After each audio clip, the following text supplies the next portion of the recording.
மக்கள் சிந்தனைக்கு திருப்பரங்குன்றம் விவகாரம் இது எனக்கு உணர்த்திய 3 காரியங்கள்.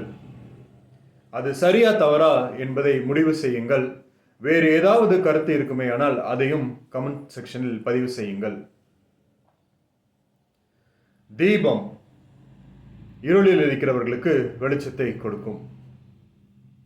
தூண் நிலையாய் நிற்பது.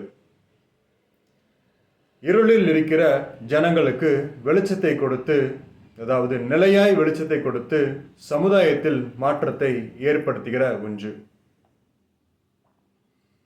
தீபத்தூண். சமுதாய மாற்றம் நம்முடைய சமுதாயத்திற்கு தேவை.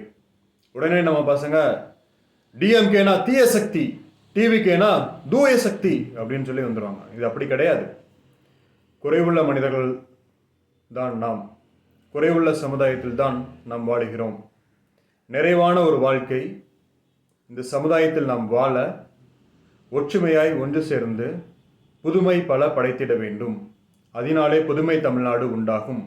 அதில் நாம் அனைவரும் மகிழ்ந்து வாழ்ந்திட முடியும்.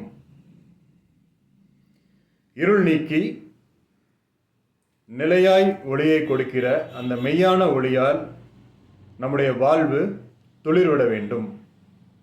ஒற்றுமை அவசியம், பிரிவினை தவிர்க்க வேண்டும். இரண்டாவது, குடிமக்களின் கொடிதான் உயரே பறக்க வேண்டும். வேறு எந்த ஒரு கொடியும், வேறு எந்த நிறமும், வேறு எந்த வண்ணமும் நம்முடைய ஜனநாயக நாட்டில், குடியரசை உடைய நம்முடைய ஜனநாயக நாட்டில் தலை தோங்கக்கூடாது. ஒற்றுமையாய் ஒருமனப்பாட்டோடு நாம் அனைவரும் செயல்பட வேண்டும். நல்லதொரு சமுதாயம் படைத்திட இது இன்றியமையாத ஒன்று. மூன்றாவது, உன்னிடம் உள்ள உள்ளத்தில் இருக்கிறது. என்னுடைய உள்ளத்தில்தான் நான் எந்த இடத்திற்கு செல்வேன் என்கின்ற ஒரு முடிவு இருக்கிறதாய் இதில் நான் கருதுகிறேன். நீதிமன்ற தீர்ப்பு இடத்தை குறித்து வர இருக்கும் காலத்தில் வரட்டும். காவல்துறையில் இருக்கின்ற வழக்குகள் முடிக்கப்படும் வேளையில் முடிக்கட்டும்.